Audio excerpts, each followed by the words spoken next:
All right, do you guys actually grade? Yeah, you put grades in, 4-point scale? Hmm? You're looking at me like I'm crazy, but Oh, I'm a rebel. you're a rebel? All right. Never. Do I already have all you, mine and put in for them. do you prefer the 4-point scale over your 100 points, or? The You prefer 4-point 20 scale points? works good for when I'm just doing a spot check, like, hey, can you play this, or can you not play this? Okay. So, Well, maybe I can get you to use a 4-point scale in a different way after today. So why do we use a 4-point scale is because it closely relates to student GPAs. So Tori right now is a straight A student, which means that she has a 4.0, and that's how she's starting her high school career. So in grading her, if she was to tell you I'm a 4, which means I can explain the content to someone, that would align with her GPA.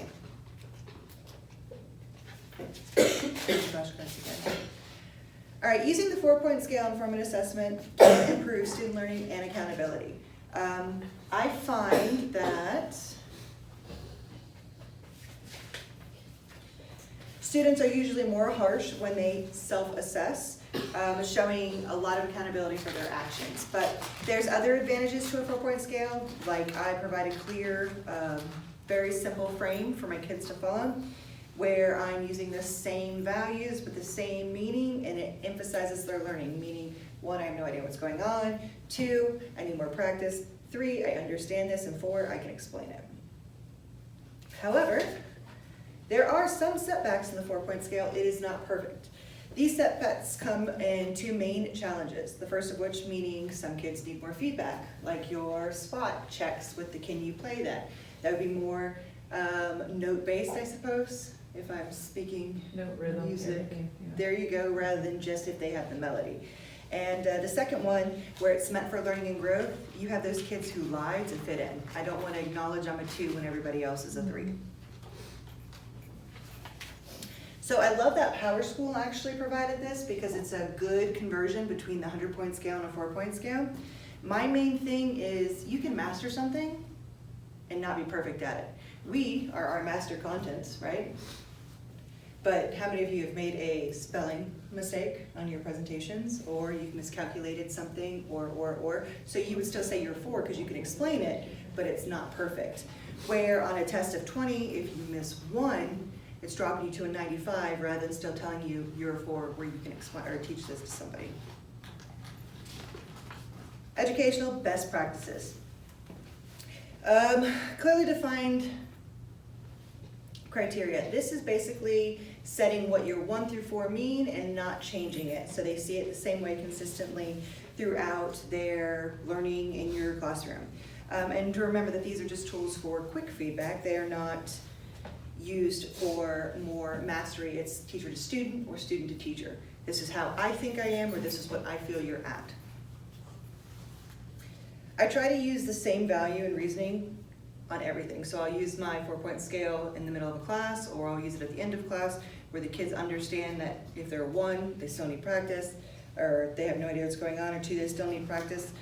But along the period, if I hear a student explain what we're doing to someone else, that's an automatic 4 because they are teaching it to somebody.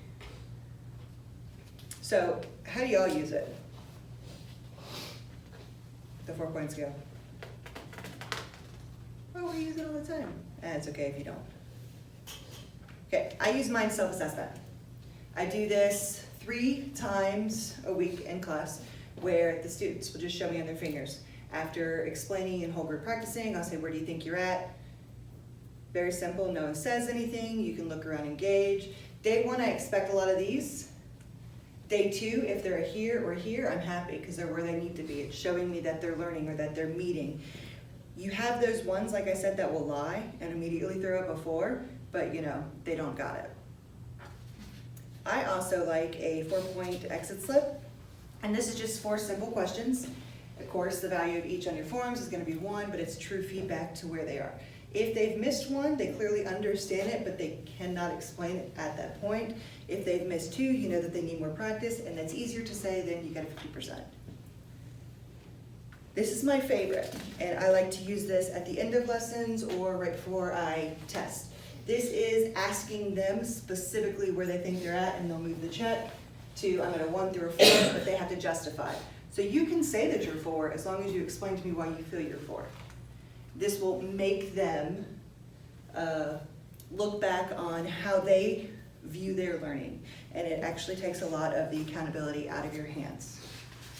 So that's my spiel. Do you have any questions?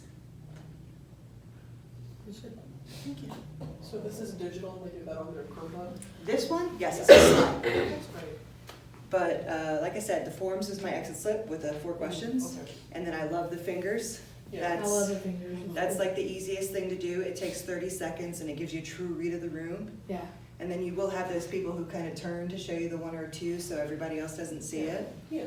And that way, to me, that's very beneficial for a spot check, you know, where right before a test, if they tell me that they're at a 3, where they understand it, or 4, where they've mastered it and they're an expert and they can explain it to somebody, if they can write that in words or tell me, you know, I helped Ms. Hansard by explaining this, it's clear to me that they know their stuff, which is a perfect score. So even if they're not there to take a test, I know that they've understood the content, they've given me something specific. It's just an easy variation between your grading.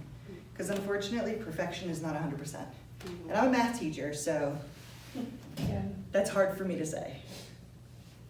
I've also used it where I gave them examples and had them rate those student examples, I'm sure you've done that too, so that they can see, and then we talk through them, well, what does a 1 really look like? What does a 2 look like? What does a 3 look like? What does a 4 really look like in this situation as it applies to this particular task? Yes, but if you allow them to self-assess and you keep it the same, 1, I have no idea what's going on. And when I say it, I really like emphasize, I have no idea what's going on. They'll tell you the truth. I don't know what we're doing today.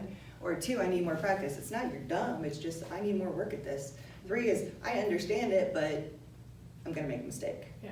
So I understand it to do well, to do the work, but it's not gonna be perfect. And a 4 is I've got this, I can explain to help my partner, which is a little easier than thinking in terms of grading everything on a 100-point scale. Yeah. It's funny that math teachers, at least in my experience, have embraced the 4-point scale much quicker than other content areas have, because it makes like logical sense to me. Yes. It's like, we talk about perfection, it's like, if you say a student, they say like a D is a coward's F, the kid doesn't know, but you didn't have the guts to tell them, right? What's the difference between a 69 and a 71? Like, what are those 2 points that tells you that kid is a failure versus that kid has met the minimum standard? That doesn't make any intuitive sense at all. But Right. what does make sense is, I'm lost, I'm making some progress, I've got it basically, you know, or I could teach this. That is much more objective than slapping 100 points on somebody, which is why I think that the 4-point scale is superior in every way. Now, I know that I'm not in the majority on that, and that's fine, good people can disagree on this, but it's like, you say, okay, so if you got an assignment, you slap a 50% on that. That kid has half of the content and he failed? Yeah, they He think knows it's half of it and he still immediately a failed? failure. But does he really know half of it? Where does that 50% measure? And that's another thing, the 100-point scale is often very autobiographical. You can take, and we've done this exercise before, you can take the exact same test and put it in a room of professional educators, professionally trained educators, and have them weigh different types of questions, and you will come up with 100 different scores. Right. That 100-point scale tells you what the teacher values. It doesn't really weigh or tell you what the student knows or their movement towards progress or standards mastery. The hardest So- thing I've seen is people try to lie the 4-point scale with the DOK, 1 through 4. And that's more like high end. So your 1 is gonna be your basic recall. Can these kids recall something? And 4 is gonna be like your deep level thinking. Can they take one word problem and break it down and do those steps?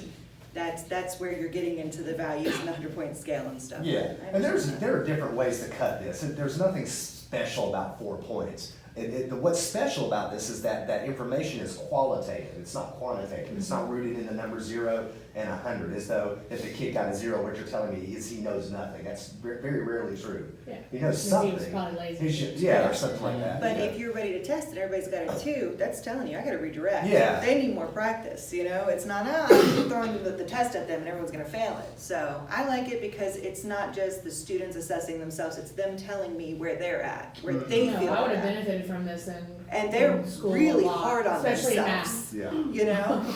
And I love it because when they tell me, and I'll bring, why do you feel you're a 2? Well, I don't really know what I'm doing, I only got 2 right out of 10. Okay, thank you, that's good. You're not like a 1, you have no idea what you're doing, because you Yeah. can do some of it. So dwelling let's on a practice. 20 that you made or Yes. something, yes. Yes, so I prefer the 4-point scale as a math teacher. I think And it's hard in lots of, I think in math it is really great, and even in reading, I think you can, I think in some kind of areas, it's just a little harder to figure out a way to use it correctly. You can in some instances, you just have to really think outside the box. The biggest selling point to a traditional grading scale like the 100-point scale is just what you said, is that Yeah. it's what we know, we're comfortable with it, Right, it's right. easy to do. But really, like, I can't think of any area that commends it over qualitative assessment. Like, in fact, I would probably go so far as to say, let's just get rid of the numbers and do like a Just color say code system, so you're not economics, thinking like, math, yeah. you're not thinking in a numerical value like That's quantity. why, you know? I mean, I have one like this, but I couldn't find it, I don't know where I put it. Mine is actually the smiley faces. Yeah, something Without the like that, numbers, yeah. so they'll check to me where they think they're at, like, I can explain this, I understand this. It's almost eh. going back to your elementary school color code chart. Mhm. Kind of. Scarlet now does not have the favorite color of yellow because yellow means bad. Yellow means you go in the corner and have time out. Yeah. So her favorite color used to be yellow, but now she strives to be pink. And we have to talk about what you need to do to be pink. Listen, I love that she loves pink, because I'm a pink person, Well, clearly. now it's But- pink, and pink is the best. But the fact that she got it, she cognitively understands what she wants to be, and she's evaluated that. But Same that's as also the- gonna give them a stigma across, it's really in your approach to kids. You don't want them to shut down, and that's why I use it formatively. Because I would rather someone honestly tell me, I need more practice, and Oh. try, Sure. than say, I have no idea what I'm doing, and just kinda like, ready for the test. Right. Question? That's good. Not a question, but to this point too, it really promotes thinking in your classroom among the students, because, okay, well, you're a 2, why are you a 2? Justify, explain it, and those conversations between kids even. And I have "I'm a had 2, them do you're a that at 2, times. Why are you a 2? Yeah. You know, that really promotes thinking in the classroom, and that's where the real learning occurs, is during that thinking. Yeah. And again, I feel like I'm saying a lot. I like this topic though. No, it's fine. Remember, everything we're doing is an extension of being a good parent. That's one reason why I believe firmly in like forensic type assessment models like this, because your kids are different, and you can't just take this like axiomatic 100-point scale and slap it on everybody, because everybody's not the same, you know. But what you were saying, like, I love that one form that you have where it says justify, explain, because Yes. you're right, kids are often harder on themselves than Yes. you will be. Jesse Lawrence and I would do something like this, and we just read the Hattie and Temperley survey. We're like, their argument, this is the meta survey, or the meta analyses of all meta analyses, and their finding was that the number one factor supporting student achievement, far more than anything, like technology or anything, is feedback. Yes. But it's not just broad feedback, like, oh, good job. It's gotta be specific, pointed feedback. So when Jesse Lawrence and I would start doing this, we'd have rate yourself on a 4-point scale, they'd do it. We saw immediate change. But then when we started saying, explain to me why you feel that way, then it really we got to the point where we could predict, not that everybody would pass, but we could predict to like what every single kid would get on the CRCT, almost to the freaking kid. It was that good, you know, and that's just the power of feedback, and critical self-feedback, you can't beat it, so. Even when we whole group review, they'll work on something for 10 minutes, 15 minutes, then we'll go over it, and, they can change their answers and stuff. I'll throw this one out there, and if you notice, it says in a private comment, so they are submitting it to me, the reason why, like, I'm a 1 because I missed all of these. And then I can, look and see how many that they changed with that little back button that I just learned on Google, so. And I've It seen really this is at work, beneficial. like in a band classroom, where the band director just said, okay, guys, well, what do you think by your, not departments, by your sections, thank you. And, the brass would say, we're a 2 today, well, why? And the conversations that you can have whole group based on those sections really made other people think about their performance too. And it's funny though, when you hear kids that say, oh, I'm a 2, and they'll vocalize why, their partner, who they're working with, is like, you're not a 2, you understand this. Like, you did this one, or you explained this to me, which immediately brings them up, so.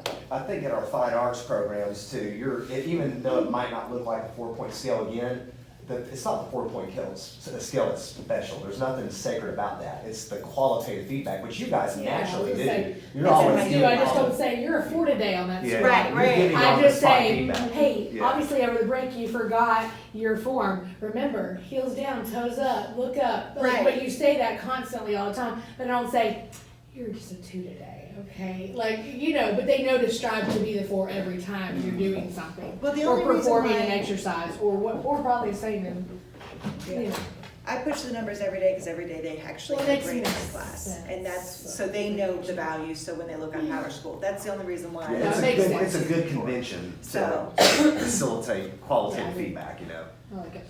but. But thank you guys for coming. Yeah, it's great.